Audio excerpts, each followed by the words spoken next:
একটি জাতির স্বপ্ন যখন ভেঙে চুরমার হয় তখন বেঁচে থাকে শুধুমাত্র দুঃস্বপ্ন। কম্বোডিয়া ১৯৭৫ থেকে ১৯৭৯ সাল, মাত্র ৪ বছরে এক শাসকের হাতে ঘটে গেল এমনই এক দুঃস্বপ্ন। পট পল খেমার রুজের নেতা, যিনি জাতিকে উন্নতির পথে নয় বরং নিপীড়নের তলানিতে নিয়ে গেলেন।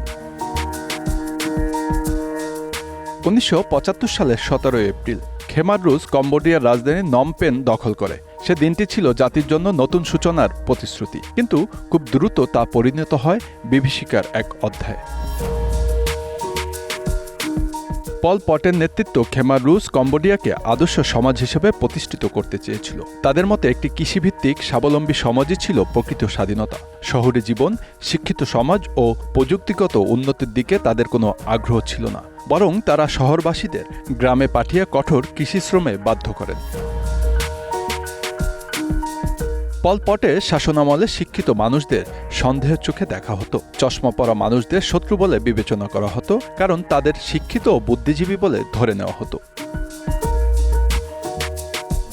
শাসকের ধারণা ছিল যারা শিক্ষা অর্জন করেছে তারা তার চরমপন্থী আদর্শের বিরুদ্ধে ষড়যন্ত্র করবে।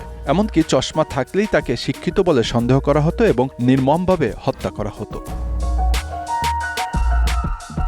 খেমার রুজের শাসন ব্যবস্থা ছিল এতটাই নিষ্ঠুর যে শিক্ষিত সমাজ, ডাক্তার, ইঞ্জিনিয়ার, শিক্ষক, এমনকি শিশুরাও এই নিপীড়নের শিকার হয়েছিল। শহরের লোকজনকে জোর করে গ্রামে নিয়ে যাওয়া হয়েছিল এবং খাদ্য উৎপাদনেই তাদের জীবন নির্ধারিত হয়েছিল। চিকিৎসার সুযোগ ছিল না, লেখাপড়া নিষিদ্ধ ছিল। পল পটের চোখে একটি শুদ্ধ সমাজ প্রতিষ্ঠার জন্য এটিই ছিল একমাত্র উপায়, আর তাই সেই সমাজে শিক্ষার কোনো প্রয়োজন ছিল না। শিক্ষা নিষিদ্ধ করা, বুদ্ধিজীবী নিধন এবং চরম কঠোরতা আর দারিদ্র্যের এই নীতির ফলে পুরো জাতি সন্ত্রাসের এক বিশাল ফাঁদে পড়েছিল। কম্বোডিয়া এই সময়কালে প্রায় ২০ লাখ মানুষ হত্যাকাণ্ডের শিকার হয়েছিল। যারা ভিন্ন মত পোষণ করত, যারা শাসকের আদর্শ মানত না, তাদের জন্য কোনো দয়া ছিল না। এমনকি যারা শারীরিকভাবে দুর্বল ছিল তাদেরকেও নির্মমভাবে হত্যা করা হতো।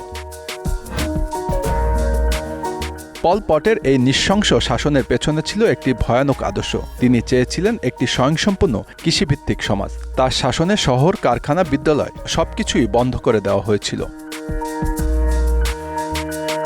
বিদ্যমান অর্থনীতি ধ্বংস করা হয়েছিল, এমনকি পেশাগত পরিচয়ের কোনো মূল্য ছিল না। কারো জীবনের গুরুত্ব ছিল না যদি সে কৃষিকাজে সহায়ক না হতো। কম্বোডিয়ার এই নৃশংস অধ্যায় আজও ইতিহাসের পাতা থেকে মুছে যায়নি। পল পটের নৃশংসতা কম্বোডিয়ার প্রতিটি ঘরে, প্রতিটি প্রজন্মে গভীর ক্ষত তৈরি করেছে। সেন্ট্রাল ক্যাম্পাসগুলো ছিল মৃত্যুকূপ। সেখানে অসংখ্য মানুষকে অকথ্য নির্যাতন ও হত্যা শিকার হতে হয়েছিল। ১৯৭৯ সালে ভিয়েতনামের হস্তক্ষেপে পল পটের শাসনের অবসান ঘটে, কিন্তু এই শাসনের ক্ষত আজও গভীরভাবে প্রভাবিত করছে কম্বোডিয়া সমাজকে। ইতিহাস বলে, এক শাসকের ইচ্ছায় পুরো একটি জাতি নিঃশেষ হয়ে যেতে বসেছিল। পল পটের নাম ইতিহাসের পাতায় থেকে যাবে এক নির্মম শাসক হিসাবে, যিনি তার নিজস্ব আদর্শের জন্য হাজার হাজার নিরীহ মানুষকে নৃশংসভাবে হত্যা করেছিল। Bangla affairs news desk.